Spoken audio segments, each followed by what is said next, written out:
আসসালামু আলাইকুম গাইস, আশা করি তোমরা ভালো আছো। হ্যাঁ, ইতিমধ্যে আমি অনেক ভালো আছি। তো শীতকাল তো চলে এসেছে, তো ভাবলাম কিছু একটা করা যাক।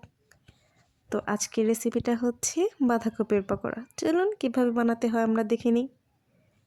তো আজকে লাগছে ডাউল ভিজিয়ে রেখেছিলাম, ওটার সাথে মরিচ ব্লেন্ড করে নিয়েছি, তারপর ধনিয়া পাতা, আদা বাটা, পেঁয়াজ এবং স্বাদ মতো লবণ দিয়ে দিলাম, ধনিয়া গুঁড়া, হলুদ গুঁড়া, মরিচের গুঁড়া দিয়ে দিলাম, একটু অল্পখানি জিরা গুঁড়া।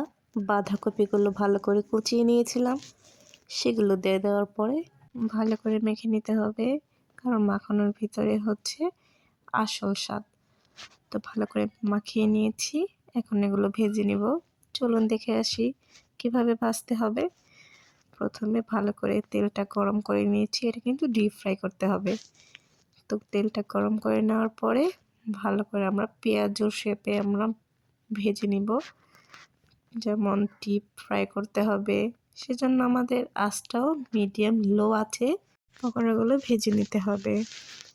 তো যখন এই যে দেখতে পাচ্ছেন যে ব্রাউন কালার হয়ে এসছে, তো আর একটু ভেজে নিব, যাতে সুন্দর করে ব্রাউন কালারটা হয়ে আসে, তখনই আমরা নামিয়ে ফেলবো।